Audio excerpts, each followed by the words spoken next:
दंडी स्वामी बहुत बड़े विद्वान थे। वे सत्य के आग्रही थे और अहंकार व पाखंडी से दूर रहते थे। उनका आश्रम मथुरा में था। उसने शिक्षा पाने दूर दूर से लोग आते थे। उनके शिष्यों में दयानंद भी थे। सभी शिष्यों के मध्य आश्रम के कार्यों का स्पष्ट विभाजन था, किंतु दयानंद से अधिक काम लिया जाता था। उन्हें भोजन भी कम दिया जाता, जिसमें मात्र गुड़ व भुने हुए चने होते थे। रात में पढ़ने के लिए प्रकाश की सुविधा भी उन्हें नहीं दी जाती थी, जबकि दूसरे शिष्यों को अनेक प्रकार की सुविधाएं प्राप्त थी। स्वामी जी के शिष्य दयानंद के प्रति उनके इस व्यवहार से चकित थे और परस्पर बातचीत में इसकी निंदा भी करते थे, किंतु दयानंद को गुरु की निंदा अच्छी नहीं लगती थी। वे अन्य शिष्यों को ऐसा करने से रोकते थे और सदैव खुश रहकर गुरु की आज्ञा का पालन करते थे। एक दिन एक शिष्य ने स्वामी जी से इसका कारण पूछा, तो वे मौन ही रहे। अगले दिन उन्होंने अपने शिष्यों के मध्य शास्त्रार्थ करने का निर्णय लिया। सभी शिष्यों को बुलाकर उन्हें बहस हेतु एक विषय दे दिया। उन्होंने सारे शिष्यों को एक तरफ और दयानंद को अकेले दूसरी तरफ बैठाया। शास्त्रार्थ शुरू हुआ तो सभी शिष्यों पर दयानंद भारी पड़े और जीत गए। तब दंडी स्वामी ने शेष शिष्यों से कहा, देखा आप लोगों ने, दयानंद अकेला आपसे लोहा ले सकता है, क्योंकि वह हर काम पूर्ण समर्पण से करता है। दयानंद खरा सोना है और सोना आग में तपकर ही निखरता है। यही दयानंद आगे चलकर भारत के महज समाज सुधारक दयानंद सरस्वती के नाम से विख्यात हुए।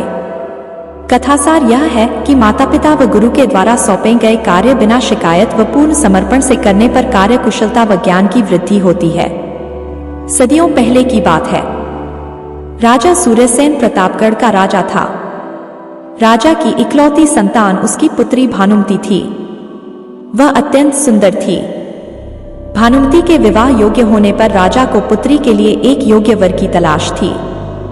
राजा एक ऐसा बुद्धिमान वर खोजना चाहता था जो उसकी पुत्री से विवाह के पश्चात उसके राज्य को भी संभाल सके। राजा ने ऐलान किया कि जो कोई भी राजकुमारी से विवाह करना चाहता है वह संसार की सबसे मूल्यवान वस्तु लेकर आए। अनेक राजकुमार कई मूल्यवान वस्तुएं लेकर राजा के समक्ष उपस्थित होते रहते थे, किंतु राजा ने सबको नकार दिया।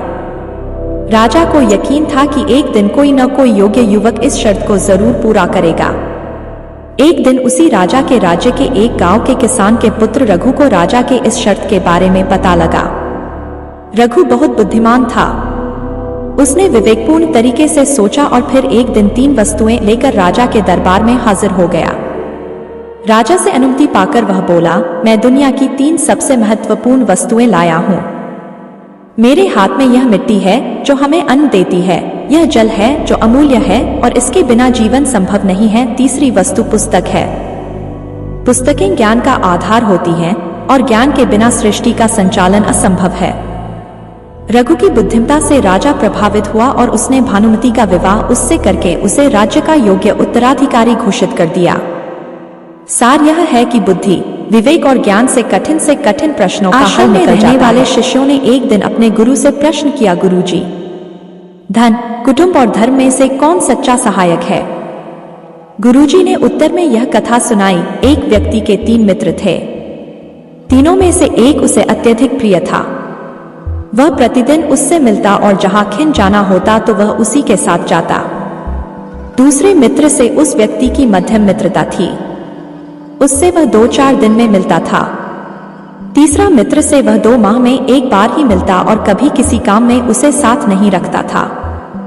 एक बार अपने व्यापार के सिलसिले में उस व्यक्ति से कोई गलती हो गई, जिसके लिए उसे राज दरबार में बुलाया गया। वह घबराया और उसने प्रथम मित्र से सदा की भांति साथ चलने का आग्रह किया, किंतु उसने सारी बात सुनकर चलने से इनकार कर दिया, क्योंकि वह राजा से संबंध बिगाड़ना नहीं चाहता था। दूसरे मित्र ने भी व्यस्तता जताकर चलने में असमर्थता जताई, किंतु तीसरा मित्र न केवल साथ चला बल्कि राजा के समक्ष उस व्यक्ति का पक्ष जोरदार ढंग से प्रस्तुत किया, जिस कारण राजा ने उसे दोष मुक्त कर दिया। यह कथा सुनाकर गुरुजी ने समझाया, धन वह है जिसे परम प्रिय मन जाता है, किंतु मृत्यु के बाद वह किसी काम का नहीं। कुटुंब यथासंभव सहायता करता है, किंतु शरीर रहने तक ही। मगर धर्म वह है जो इस लोक और परलोक दोनों में साथ देते हैं और सभी प्रकार की दुर्गति से बचाता है। सार यह है कि मनुष्य को अपनी वाणी व आचरण दोनों से धर्म का पालन करना चाहिए। यही सुख शांति का स्थायी आधार है। दुनिया में जो तरक्की हो रही है या देश में कोई तरक्की करता है तो उसे जरूर देखना चाहिए, चाहे घर की टीम हो या बाहरी लोगों को मिलाकर बनाई हुई हो। जहां जहां अच्छे समूह बन गए वहां वहां तरक्की हो गई। ऐसा ही देखा गया है। आपके आसपास जितने लोग तरक्की पसंद हैं वो मिलकर ही काम करते होंगे, उनका टीम वर्क अच्छा होगा। एक परिवार था, वो गरीब था, खाने को कुछ नहीं था। काफी सोचा कि काम मिले मगर काम नहीं मिला। 2 बच्चे थे, बीबी थी। एक दिन उन्हें विचार आया कि इस गांव में काम मिलना मुश्किल है, चलो कहीं और चलते हैं। इस इरादे से वे एक दिन गांव छोड़कर चल दिए। रात का समय था, रास्ता भी जंगली था। सोचा वृक्ष के नीचे रात गुजारी जाए। आदमी ने अपने एक लड़के को लकड़ी चुनने तथा दूसरे को पानी लाने के लिए भेज दिया तथा बीबी को चूल्हा बनाने के लिए कहा और उसने जगह साफ कर दी। चारों ने अपने अपने काम कर लिए। चूल्हा जलाया गया, पानी गर्म होने लग गया। वृक्ष के ऊपर हंस रहता था, वो सोचने लगा यह कैसा मूर्ख है, इन्होंने चूल्हा तो जला दिया मगर इनके पास पकाने को तो है ही नहीं कुछ भी। हंस ने उनसे पूछा, तुम्हारे पास पकाने को क्या है? वो आदमी बोला, तुझे मार के खाएंगे। हंस बोला, मुझे क्यों मारोगे? आदमी बोला, हमारे पास न पैसा है और न ही सामान, तो क्या करें? हंस सोच में पड़ गया। इन्होंने चूल्हा भी जला लिया है, सब कर्मशील हैं, मुझे तो यह खा ही जाएंगे। तो हंस बोला, अगर मैं आपको धन दे दूं तो मुझे छोड़ दोगे? घर का स्वामी बोला, हाँ छोड़ देंगे। हंस कहने लगा, मेरे साथ चलो, मैं तुम्हें धन देता हूं। हंस उनको थोड़ी दूर ले गया और चोंच से इशारा किया और कहा कि यहां से निकाल लो। उन्होंने गड्ढा खोदा और वहां से धन निकाल लिया। हंस का धन्यवाद करके वापस अपने गांव गए और एक ही दिन में खूब मौज से रहने लग गए। अब उनके घर में किसी चीज की कमी नहीं थी। पड़ोसी ने देखा कि इस परिवार के पास ऐसी कौन सी चीज आ गई जो इनके पास इतना कुछ आ गया। उसने छोटे लड़के को बुलाकर सारी बात पूछ ली कि पैसा कहां से आया है। उनके भी 2 बच्चे थे, उन्होंने भी ऐसी योजना बनाई और चल दिए। उन्होंने उसी वृक्ष के नीचे डेरा लगा लिया। आदमी ने अपने बड़े लड़के को कहा, लकड़ी लाओ तथा छोटे लड़के को पानी लाने के लिए कहा, परंतु दोनों आनाकानी करने लगे। बीबी ने भी कहा कि मैं थक चुकी हूं। जैसे जैसे पानी लकड़ी इकट्ठी हो गई और पानी गर्म होने लगा। हंस फिर आया और बोला, तुम्हारे पास खाने को तो नहीं है, तो फिर पानी गर्म कर रहे हो? आदमी बोला, तुझे मार कर खाएंगे। हंस मुस्कुरा उठा और बोला, मारने वाले तो 3 दिन पहले आए थे, तुम अपना समय खराब मत करो, घर जाओ, तुम मुझे क्या मरोगे, तुम तो आपस में ही लड़ रहे हो। जिन्होंने दूसरों को जितना होता है वे खुद नहीं लड़ते। संसार का नियम भी ऐसा ही है। जिन लोगों ने तरक्की करनी है वे मिलकर चलते हैं और आज भी संसार में उनका ही बोलबाला है। जो आपसी तालमेल में रहते हैं वे ही समाज रूपी हंस को जीत सकते हैं। मुकेश दफ्तर में नए हैं, पहले वह दूसरे संस्थान में काम करते थे। अपना काम तल्लीनता से करते हैं, लेकिन चेहरा बताता है कि मुकेश अपने काम से खुश नहीं है। एक दिन इस बारे में पूछने पर उन्होंने कहा, जब काम में मन नहीं लगे तो चेहरा उदास हो ही जाता है। काम में मन क्यों नहीं लग रहा है? यह पूछने पर उन्होंने कहा, अरे यह भी कोई काम है। इसके बाद उन्होंने ढेर सारे तथ्यों के साथ अपने काम को महत्वहीन बताने की कोशिश की। उन्होंने यह भी कहा कि इस समय जो काम मेरे जिम्मे है उसके आधार पर दूसरे संस्थान में नौकरी भी नहीं मिलेगी। इस बात को मुकेश के रिपोर्टिंग मैनेजर मिस्टर कुमार को बताया गया। वह सुलझे हुए इंसान हैं। उन्होंने तरीके से मुकेश को समझाया कि उनका काम कैसे महत्वपूर्ण है। मिस्टर कुमार ने उनसे पूछा, मुकेश पहले अपने काम के बारे में बताइए। मुकेश ने कहा, मेरा काम यह देखना है कि हमारी कंपनी के प्रोडक्ट में कहां कहां गड़बड़ी है, उसे कैसे दूर किया जा सकता था, आगे ऐसा क्या किया जाए जिससे पुरानी खामियां फिर से सामने नहीं आए। मुकेश की बात खत्म होते ही मिस्टर कुमार ने कहा, यह जानकर अच्छा लगा कि आपको अपने काम की अच्छी समझ है। जैसा आपने कहा है उसके अनुसार आपका काम प्रोडक्ट को कैसे बेहतर बनाया जाए और उसके निर्माण के दौरान की खामियों को दूर करने से जुड़ा है। मुकेश ने हमें सर हिलाया। इसके बाद मिस्टर कुमार ने पूछा, जब प्रोडक्ट को लेकर इतनी बड़ी जिम्मेदारी कंपनी ने आपको दी है तब आप अपने काम को महत्वहीन क्यों समझते हैं? एक आम धारणा है कि जो लोग प्रोडक्ट के निर्माण से सीधे जुड़े हैं वही मिनिस्ट्रीम में काम करते हैं, लेकिन हर काम मिनिस्ट्रीम का होता है। अगर ऐसा नहीं होता तो कंपनी आपके ऊपर खर्च नहीं करती। कंपनी को पता है कि आपके काम का परिणाम प्रोडक्ट पर दिखेगा, इसलिए इस बात को मन से निकालिए कि आप जो काम कर रहे हैं उसकी पूछ नहीं है। ध्यान से देखेंगे तो लगेगा कि आपका काम ही सबसे महत्वपूर्ण है। ऊंचे आकाश में सफेद कबूतरों की एक टोली उड़कर जा रही थी। बहुत दूर जाना था उन्हें, लंबा रास्ता था। सुबह से उड़ते उड़ते थकान होने लगी थी। सूरज तेजी से चमक रहा था। कबूतरों को भूख लगने लगी थी। तभी उन्होंने देखा कि नीचे जमीन पर चावल के बहुत से दाने पड़े थे। कबूतरों ने एक दूसरे से कहा, चलो भाई थोड़ी देर रुककर कुछ खा लिया जाए, फिर आगे जाएंगे। एक बुजुर्ग कबूतर ने चारों ओर देखा।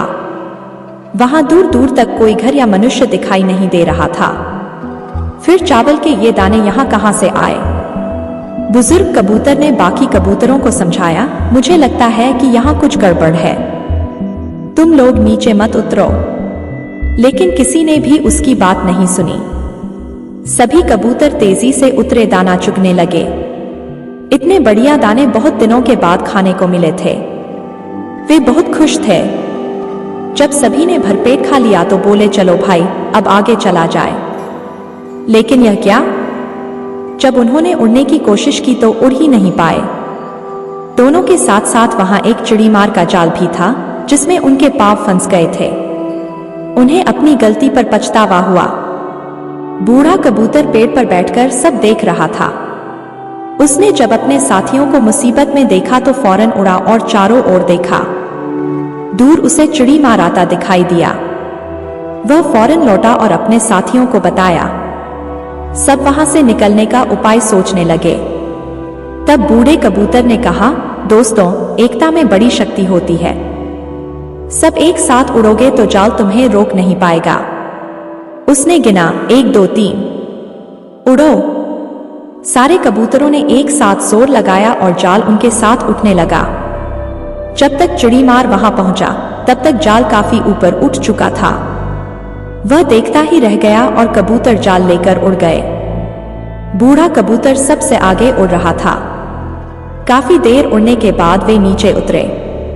वहां कबूतरों के दोस्त चूहे रहते थे। चूहों ने अपने तेज दांतों से जाल काट दिया। इस तरह बूढ़े कबूतर की समझदारी और साथ मिलकर काम करने से सभी कबूतर बच गए। ऊंचे आकाश में सफेद कबूतरों की एक टोली उड़कर जा रही थी। बहुत दूर जाना था उन्हें, लंबा रास्ता था। सुबह से उड़ते उड़ते थकान होने लगी थी। सूरज तेजी से चमक रहा था। कबूतरों को भूख लगने लगी थी। तभी उन्होंने देखा कि नीचे जमीन पर चावल के बहुत से दाने पड़े थे। कबूतरों ने एक दूसरे से कहा, चलो भाई थोड़ी देर रुककर कुछ खा लिया जाए, फिर आगे जाएंगे। एक बुजुर्ग कबूतर ने चारों ओर देखा। वहां दूर दूर तक कोई घर या मनुष्य दिखाई नहीं दे रहा था। फिर चावल के ये दाने यहाँ कहाँ से आए? बुजुर्ग कबूतर ने बाकी कबूतरों को समझाया, मुझे लगता है कि यहाँ कुछ गड़बड़ है, तुम लोग नीचे मत उतरो। लेकिन किसी ने भी उसकी बात नहीं सुनी। सभी कबूतर तेजी से उतरे दाना चुगने लगे। इतने बढ़िया दाने बहुत दिनों के बाद खाने को मिले थे। वे बहुत खुश थे। जब सभी ने भरपेट खा लिया तो बोले, चलो भाई अब आगे चला जाए। लेकिन यह क्या? जब उन्होंने उड़ने की कोशिश की तो उड़ ही नहीं पाए। दोनों के साथ साथ वहां एक चिड़ीमार का जाल भी था जिसमें उनके पांव फंस गए थे। उन्हें अपनी गलती पर पछतावा हुआ। बूढ़ा कबूतर पेड़ पर बैठकर सब देख रहा था। उसने जब अपने साथियों को मुसीबत में देखा तो फौरन उड़ा और चारों ओर देखा। दूर उसे चिड़ीमार आता दिखाई दिया। वह फौरन लौटा और अपने साथियों को बताया। सब वहां से निकलने का उपाय सोचने लगे। तब बूढ़े कबूतर ने कहा, दोस्तों, एकता में बड़ी शक्ति होती है। सब एक साथ उड़ोगे तो जाल तुम्हें रोक नहीं पाएगा। उसने गिना, 1 2 3 उड़ो। सारे कबूतरों ने एक साथ जोर लगाया और जाल उनके साथ उठने लगा। जब तक चिड़ीमार वहां पहुंचा तब तक जाल काफी ऊपर उठ चुका था। वह देखता ही रह गया और कबूतर जाल लेकर उड़ गए। बूढ़ा कबूतर सबसे आगे उड़ रहा था। काफी देर उड़ने के बाद वे नीचे उतरे। वहां कबूतरों के दोस्त चूहे रहते थे। चूहों ने अपने तेज दांतों से जाल काट दिया। इस तरह बूढ़े कबूतर की समझदारी और साथ मिलकर काम करने से सभी कबूतर बच गए। ऊंचे आकाश में सफेद कबूतरों की एक टोली उड़कर जा रही थी। बहुत दूर जाना था उन्हें। लंबा रास्ता था। सुबह से उड़ते उड़ते थकान होने लगी थी। सूरज तेजी से चमक रहा था। कबूतरों को भूख लगने लगी थी। तभी उन्होंने देखा कि नीचे जमीन पर चावल के बहुत से दाने पड़े थे। कबूतरों ने एक दूसरे से कहा, चलो भाई, थोड़ी देर रुककर कुछ खा लिया जाए, फिर आगे जाएंगे। एक बुजुर्ग कबूतर ने चारों ओर देखा। वहां दूर दूर तक कोई घर या मनुष्य दिखाई नहीं दे रहा था। फिर चावल के ये दाने यहां कहां से आए? बुजुर्ग कबूतर ने बाकी कबूतरों को समझाया, मुझे लगता है कि यहां कुछ गड़बड़ है। तुम लोग नीचे मत उतरो। लेकिन किसी ने भी उसकी बात नहीं सुनी। सभी कबूतर तेजी से उतरे, दाना चुगने लगे। इतने बढ़िया दाने बहुत दिनों के बाद खाने को मिले थे। वे बहुत खुश थे। जब सभी ने भरपेट खा लिया तो बोले, चलो भाई, अब आगे चला जाए। लेकिन यह क्या? जब उन्होंने उड़ने की कोशिश की तो उड़ ही नहीं पाए। दोनों के साथ साथ वहां एक चिड़ीमार का जाल भी था जिसमें उनके पांव फंस गए थे। उन्हें अपनी गलती पर पछतावा हुआ। बूढ़ा कबूतर पेड़ पर बैठकर सब देख रहा था। उसने जब अपने साथियों को मुसीबत में देखा तो फौरन उड़ा और चारों ओर देखा। दूर उसे चिड़ीमार आता दिखाई दिया। वह फौरन लौटा और अपने साथियों को बताया। सब वहां से निकलने का उपाय सोचने लगे।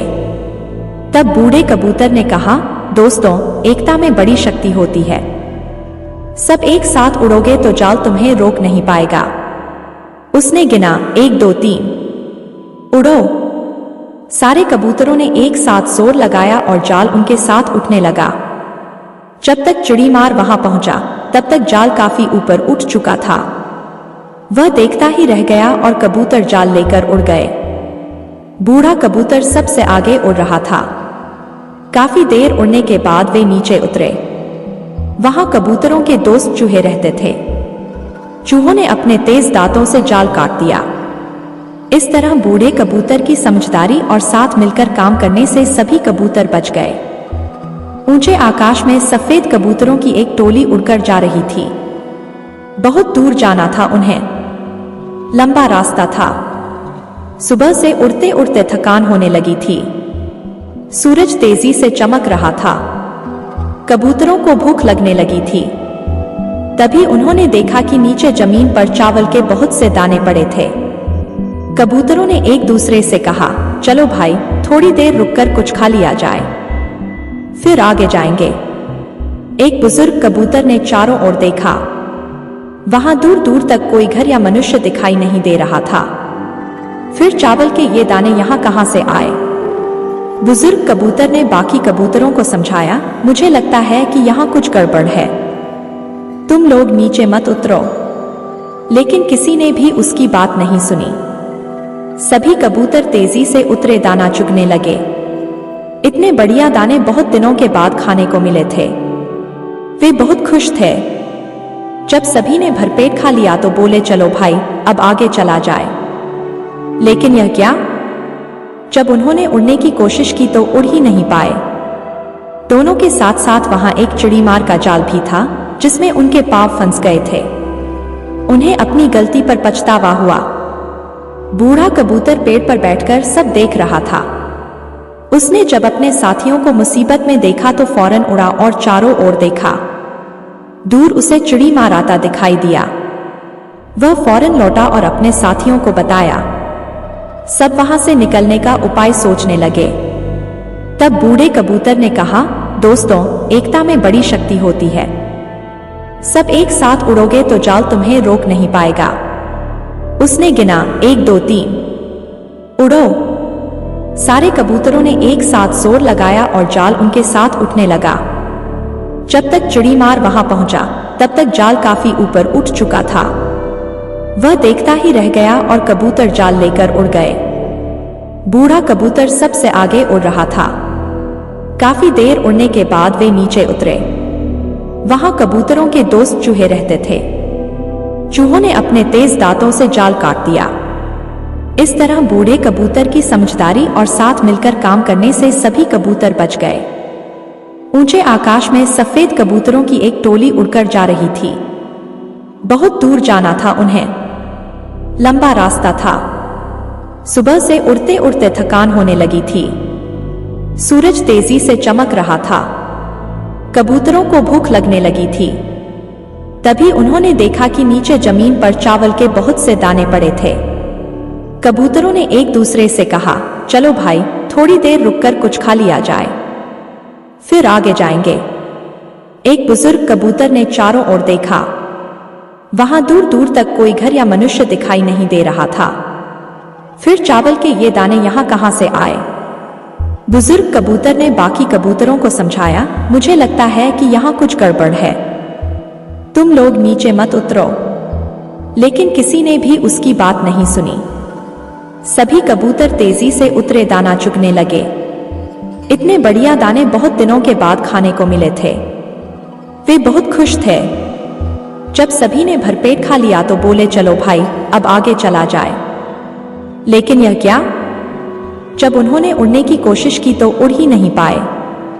दोनों के साथ साथ वहां एक चिड़ीमार का जाल भी था जिसमें उनके पांव फंस गए थे। उन्हें अपनी गलती पर पछतावा हुआ।